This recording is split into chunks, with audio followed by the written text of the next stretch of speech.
Stablan membedakan dengan kopi-kopi yang lain mungkin dari segi rasa ya. Lidah yang sangat sensitif. Kalau di sini tuh ada rasa pedasnya cabai, ada rasa pahitnya tembakau. Kenapa kami namai kopi Stablan? Karena supaya identik saja dengan dusun kami itu.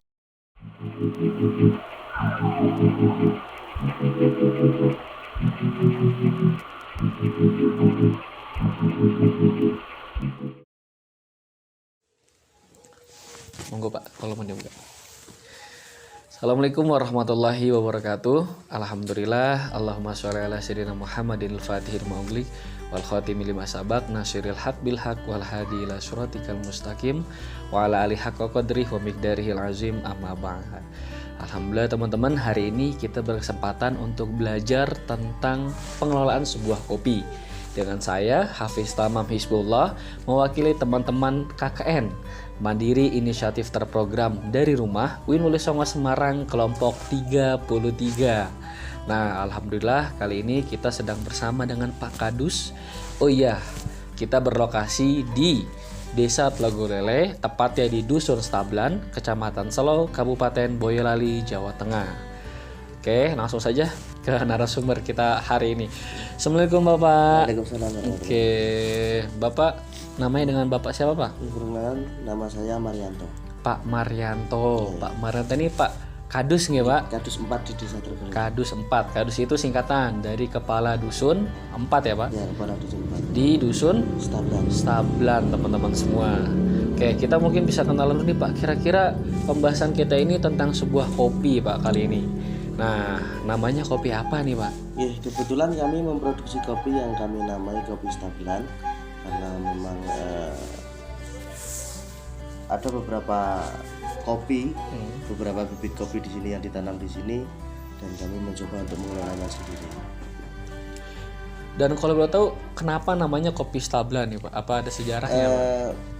Sebenarnya kalau untuk sejarah langsung itu tidak ada karena kopi kami memproduksi kopi juga baru sebentar saja. Kenapa kami namai kopi Stablan? Karena supaya identik saja dengan dusun kami gitu.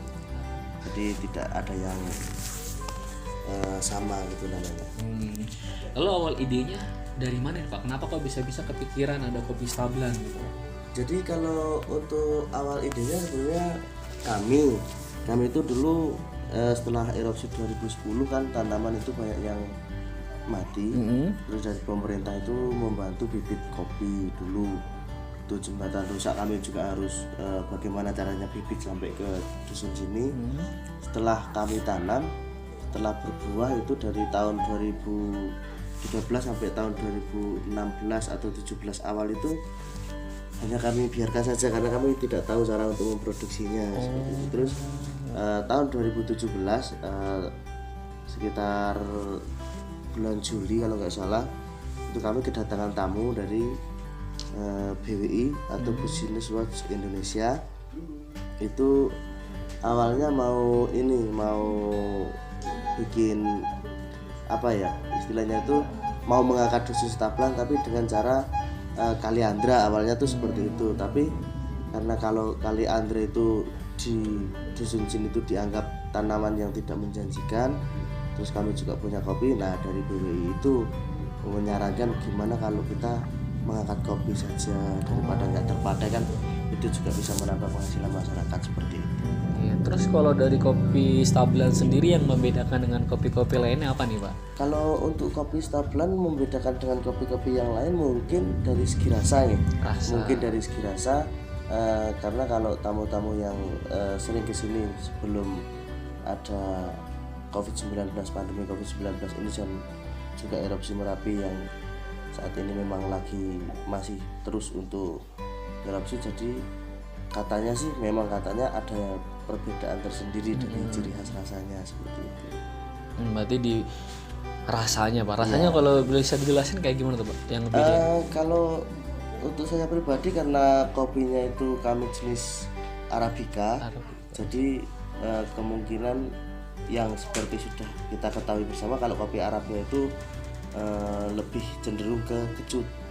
Oh iya. Tapi kalau untuk beberapa lidah yang sangat sensitif, kalau di sini tuh ada rasa pedasnya cabai, ada rasa pahitnya tembakau karena memang kami untuk penanamannya itu kan di pinggir ladang. Sedangkan ladang itu komoditas utamanya ya cabai sama tembakau itu. Oh berarti ngaruh ke rasa ya Pak? Kalau yang saya pelajari tentang kopi itu memang mengaruh ke rasa. Jadi misal ada pohon tegaan seperti nangka, itu nanti di kopinya masuk rasa nangkanya itu. Berarti sebenarnya sebaiknya ketika kita ada nanam kopi ini emang harus benar-benar steril kopi semua. Apa boleh dicampur kayak gitu Pak? Enggak, kalau kami sistemnya itu kan agroforestry. Jadi kalau sistemnya kami itu menjaga hutan tapi punya penghasilan tersendiri dari kopi ini gitu. Jadi ada pohon tegaan yang memang dari hutan itu sudah ada. Kami juga dalam satu sisi menjaga hutan kami, di satu sisi kami juga menambah penghasilan seperti itu. Terus kalau untuk perkebunan kopinya emang di satu tempat atau dipencar atau gimana nih Pak? Kalau untuk kemarin tanggal 5 Juni itu kami udah memplotkan untuk satu tempat, tapi untuk kopinya kebanyakan mati gitu. Jadi kalau untuk saat ini yang masih diproduksi itu memang yang sudah ada. Jadi misal masyarakat punya berapa bibit cuman di sekitar ladang seperti itu aja. Kalau untuk yang hamparan itu kami belum ada. Untuk racikannya ada racikan khusus nggak nih Pak kira-kira yang membedakan dengan racikan kopi lainnya? Kalau racikan khusus kami tidak ada. Yang penting kalau kami mempertahankan karena kami jualan kopi ya kopi asli. Jadi 100% kopi semua, tidak ada campuran yang lain. Jadi ya kalau untuk racikan mungkin ya kalau menurut pengalaman yang sudah saya alami bersama teman dari BW itu, jadi mungkin dari kandungan air tempat sini sama tempat lain mungkin berbeda. Kalau misalnya kalau yang di kota-kota itu kan biasanya dari PDAM ya, itu biasanya ada obat untuk membunuh bakteri, jadi itu nanti mengaruh ke rasa. Jadi teman-teman saya pun kemarin sampai bingung kenapa kalau di sini tuh rasa kopinya enak, tapi kalau dibawa ke Solo kemarin rasanya kok berbeda, mungkin dari air itu juga mempengaruhi. Oh ngaruh ya Pak ya kalau dibawa ya Pak? Ya kemungkinan seperti itu. Terus kalau untuk langkah-langkah pembuatan kopinya Pak? Kalau untuk langkah-langkah pembuatan kopinya, kalau saya itu bisa dikatakan sebagai pengepul gitu. Jadi dari warga masyarakat itu petik merah, kalau kami sebutnya petik ceri. Setelah ceri terus saya tampung. Setelah saya tampung saya pilihin mana yang memang bagus, karena itu kan kalau kami proses sortir awal terus betul. Setelah sortir awal kami cuci. Setelah kami cuci karena kebetulan kalau kopi itu kan ada beberapa metode nih. Kalau saya pilihnya yang natural saja. Setelah itu saya jemur. Jadi kalau ada yang sebenarnya ada semi wash, full wash seperti itu kalau kopi, tapi kami yang sederhana saja. Terus setelah itu nunggu kering. Nah setelah kering kami buler. Terus setelah jadi green bean kami sortir lagi. Untuk sortir yang kedua yang memang jelek kami pisahkan. Terus kopi yang bagus baru nanti kami produksi seperti itu. Terus setelah jadi green bean baru kita sangrai. Kalau sangrainya kopi Stabran itu masih manual, jadi pakai kendi itu cuma dioseng-oseng seperti itu aja. Jadi belum memakai alat sama sekali. Gimana teman-teman, ada yang hafal nih tadi? Ingat gak tentang langkah-langkah pembuatan kopinya? Nah ini juga ada banyak penasaran Pak, dengan sebagai Bapak kan sini sebagai Pak Kadus nggak Pak? Nah kira-kira efektif nggak nih Pak adanya kopi di di dusun Stablan ini? Sebenarnya kalau kopi itu sangat efektif sebenarnya, kalau masyarakat memang mau mempertahankan itu sangat efektif sekali.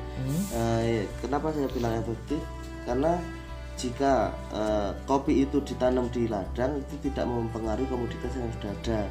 Karena kopi itu kalau yang selama ini saya lihat, kalau misalnya di pinggir ladang itu malah hama seperti banci atau kaper kalau orang sini ngomong, itu malah banyak hinggapnya di pohon kopi itu. Jadi malah tidak mempengaruhi atau tidak langsung ke tanaman itu gitu. Jadi tanamannya bisa sehat.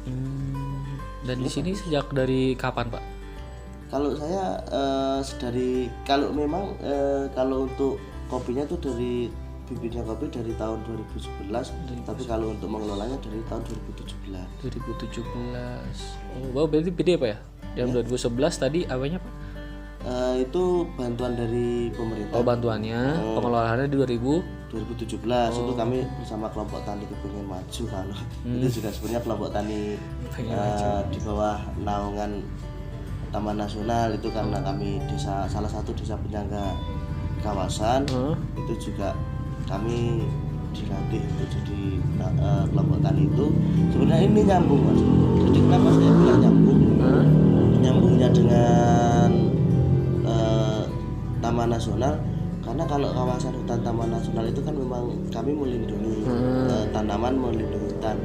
Jadi salah satu cara untuk masyarakat itu supaya tidak lari ke menebang pohon secara liar, itu dengan cara seperti ini. Jadi kami menanam kopi itu sendiri. Jadi daripada kami mencari kayu kan, itu ada tambahan income lah, income, ada uang masuk dari kopi ini gitu. Jadi sebenarnya menyambung sekali.